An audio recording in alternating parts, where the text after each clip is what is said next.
Hi everyone, welcome to the Inspired Knitting Podcast.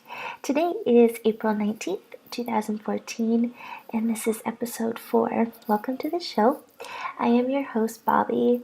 You can find me on Rivalry as XCountryGirl1986X, and also you can find me on Twitter under my real name, Bobby Minnick. Today is going to be a relatively short show. I have done a lot of knitting in the past 2 weeks. I've done a little spinning, and I've also done a little bit more hand dyeing. Not as much as usual, but I have done a bit. So yeah, I will get into it. I think I will start with finished objects because I finally have a finished object. As you guys have saw for the past, I think it's been a month that I've been working on these. I have been doing the Roger socks for my dad. The pattern is by Ann Hansen, and I am using Blue Moon Fiber Arts Socks at Rock and the Rune Fledge colorway. So this was the first one that I had did, and it now has a twin. Here's the second one. So these are my Roger socks. I did the second size in the pattern, which is 64 stitches. And yeah, I did no modifications or anything. I just followed the pattern for the heel and the toe and everything. And I really love how they come out. This is medium weight, so it's not sock weight. And it just makes them so warm and so squishy. It's just really nice. I totally recommend trying out Socks at Rock medium weight if you haven't tried so yet. And there's the colors. These pretty grays and browns and burgundies. And I'm really happy because my camera is starting to pick up those colors much like it really is. So that's good. But yeah, there's my socks. So I can finally give these to my dad. Let's see here. That's all I have for finished objects. So I'm going to now move on to works in progress. My first work in progress is my slip stitch socks that I'm doing for Erin Gimme Yarn for 1H challenge. So here's the first one that I completed. And I am now on the second sock. For the last couple days, I've been powering through my Roger socks there to get them done so I could move on to other things. So my slip stitch sock hasn't been getting much love, but I did manage to cast it on last night after I was done those. And I got the 2x2 ribbing done, and I think I got about maybe 4 or 5 repeats of the slip stitch pattern down. So yeah, and this yarn here is Destinations Mumbai. The hand dyer is Lenny Mexina on Etsy. Here is the yarn here. It's just really, really pretty. I just love those colors. Isn't that gorgeous? And it's got the Stellina sparkle in it. I just love that. I did check out her Etsy shop after I did my video last time, and she does still have this yarn in her shop, and she does have some of the destinations, which are so gorgeous. Oh my gosh. So definitely recommend checking her out. I will have show notes posted on our website so you can see the name. I do believe I am saying it right, but sometimes I have hard pronouncing stuff, so yeah, that's that one. That's one of my works in progress. My second work in progress is the Vivid Blanket Squares by Tin Can Knits. I have about 4 squares now. So there's one of them. This one here that I'm doing is Knit Picks Fingering Gloss in the Scarlet colorway.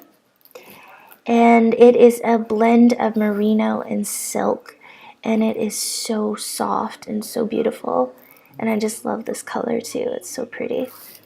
So I've got two, yeah, I got 4 of these so far, and I was able to get 4 squares out of 1 hank of gloss fingering, and I think that I could probably get about another half a square out of the scraps that are left from it. So that's pretty good. I like that.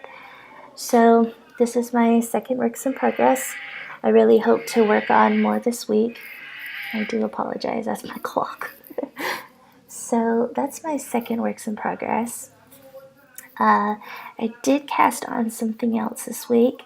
I have it in my project bag in my room, so I will wait till next video to show you. I probably have more progress on it then. But besides that, that's all I've been doing. It seems like I don't have much, but I have been knitting every day. But yeah, last time I said I had done some spinning, and I was going to try to finish off my Canadian Leicester locks that I got from the Fiber Garden. I did not manage to get to my spinning this week, but I did bring along the bobbin so I could show you guys what I had done. And here it is.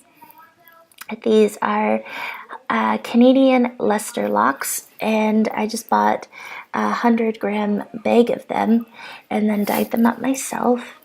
And this is the consistency that I'm getting.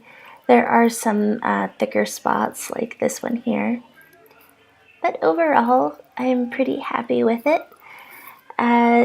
I dyed this up in a space dye method where I dropped on some like emerald type green and a little bit of red, brown, and purple, and I really love the way it came out. The green doesn't really look green though. It looks more like a gray color, maybe gray blue. It really did not turn green at all, which I was kind of surprised with, but I'm happy with it. I think it looks pretty. So I got that, and I still got a little bundle left that I need to finish spinning up, and this will be done. I think I will keep this as a single ply again. Not quite sure, but I think I will. So that was spun up on my Vespa by Heavenly Handmaids. It's an e-spinner. So yeah, that's all for spinning. Let's see here. I guess the last part I will go on to is my journey into hand dyeing and a little bit of a shop update. It is going to be very small this week. I have not dyed up much at all. So I will start off with the first one. Okay. I had a really good dyeing week. I have been playing around with different methods and stuff like that. Trying to, get a feel for colors and what goes together best and what blends. And I always do the hand painted method where I lay my hank out on the table and then hand paint on sections of color. And it is pretty, but I wanted to try something different. So I tried the submersion dyed technique. So I mix up my dye bath, I put it in my container, and then I submerge my yarn into it and then cook it for 2 minutes in my microwave. I take it out, I tie some knots in it to make a different separation of color, and then put a new dye bath in, and then drop my my skein back in it to create a new section of new color. And I really, really love doing that method. The yarn just turns out so pretty and so nice. So yeah, the first one I got to show you here is using that technique, and this is what I come up with. And that is like the most gorgeous thing I feel I have dyed so far. It is just so pretty. So for this one, I mixed together some orange and yellow, and I took my hank and I tied some knots in it, and I submerged it in the container, and I got this beautiful, beautiful hot orange here. I then let that cook, took it out, and I tied some more knots in it. And I think my next color I put on was, oh yeah, this, this burgundy color, which, as you see in portions here, turned purple, which I didn't expect that, but I'm so happy with it. It's so gorgeous. And you can see some sections down here where you can see some burgundy that's been blended in. And then my last color that I used was an olivey type green, and you can see it here and in portions throughout. So it's just so, so pretty. I really love this. This here is an alpaca merino blend. It is over 1,000 yards of lace weight yarn, and it does have the stellina in it for the sparkle. So I really, really, really love this. It's so nice. I did end up changing my mind about the Dyer's Notebook Spring Dye-Along. I was going to submit the one I showed you guys last time, but when I saw this, although this was not intentioned really for the dye-along, I am so happy with the way it came out. I used one of the sunset pictures from my inspiration board to do it, and I thought this is the one because I just love the way it came out. Unfortunately, on that note, on the 14th, because the dye-along ended on the 15th, on the 14th I had a problem with Rivalry. We've had a virus or a bug go around here in Canada. I don't know if it affected stateside too, I'm not sure. But some young guy had put a virus through the open source of the net here and infected our government of Canada's income tax and system. So, oh my God, what a mess that was. But other websites were recommending that we change our passwords and that around just to be on the safe side. So I spent the day and some time of my day and went around to all the websites changing my passwords and that. But when I got to Rivalry, I didn't know how to change the password, so I ended up signing out, and when I did, I couldn't get back in, no matter what email username I used or a password. It was not working. So I ended up having to contact Sarah from Rivalry and got it all fixed up. But unfortunately, I had to drop out of the dye-along because I had created a new account the day before so I could submit the pictures. And when my old account, I was able to get into it, the new one I had created got taken down. So unfortunately, my posts got deleted, but that's okay. I have had a lot of fun with the dye-along.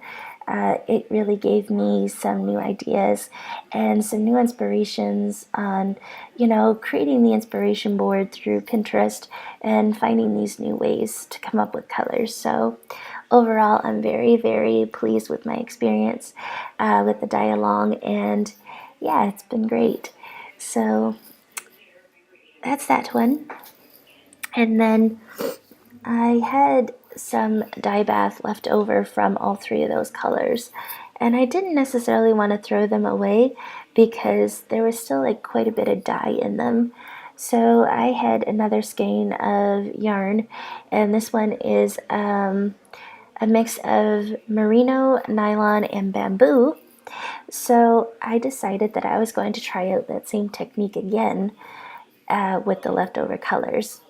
So I had the burgundy, which is more purpley than it is on the pink side, and I had the olive green, and I had the orange left.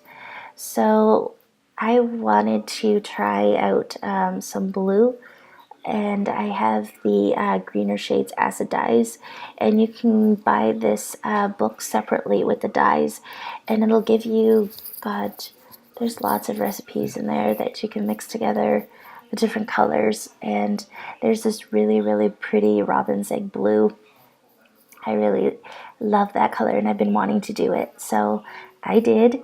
I end up taking my hank, tied knots in it again, and I dipped it in, and I got this where am I? Okay. I got this very pretty blue right here, which is just gorgeous. I love that. Isn't that pretty? So I did that, and then I took my skein back out, and after I heat set it, and then I tied some more knots in it, and then I put in my maroon or my pinky purple right here, and I tied some more knots in it, and then I took a little bit of my orange and yellow, and then I put some of that in it and space dyed that. So this is how it come out. I did not put in the olive with it. I was going to at first, but I didn't want to do it because I thought it looked just nice the way it is. So yeah, love, love, love how this one turned out. So I really love the space dyeing technique, and I'm definitely going to do more of that in the future. So yeah, there's that one. Okay, that's all I got this week. I know it seems really, really short. I do apologize for that.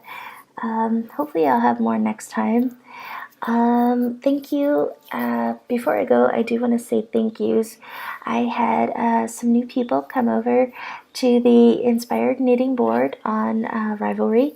So hello. Thank you for joining and welcome. Thank you for sharing your posts. I love seeing what you guys are working on, and I love hearing from you guys. I got a message from a lady in Tennessee. Her name is Terry. Hi, Terry. I really loved her message. I loved hearing from her. So that's really nice. That's what I love doing. What I love most about doing these podcasts is I love meeting new people and making new friends. I love hearing from you guys. So don't be shy to contact me or say hello. I promise I won't bite. I'm very friendly. So yeah, that was a really highlight of my week hearing from Terry. So yeah, that was awesome. So again, I am X Country Girl 1986X on Rivalry. You can find everything I showed here today in my projects page, as well as the needle sizes that I'm using and the yarn that I'm using. You can also check out our website at www.sweetcomfortdesigns.com, and I will have the podcast listed there and the show notes for everything shown. And you can also check us out on Facebook. We go under Sweet Comfort Designs there as well. And you can find me on Twitter under my name, Bobby Minnick. I'm trying to use Twitter more. You can find updates on the podcast as well as shop updates on either Twitter or Facebook, although I'm using Twitter more these days than Facebook. But yeah, there will be a shop update this week for the 2 items that I showed you guys. They will be going up on Monday at 1 o'clock Eastern Standard Time. So if you'd like to check that out, you can go to my website and click the Etsy banner, or you can watch on Twitter, and I will have it listed there when it goes up. So yeah, that's all for this week. I will be back in another 2 weeks with hopefully a little bit more to show you guys. So until then, take good care of yourselves and be good to yourselves. And happy Easter. This is Easter weekend. So have a happy and blessed one. I love you guys. Bye.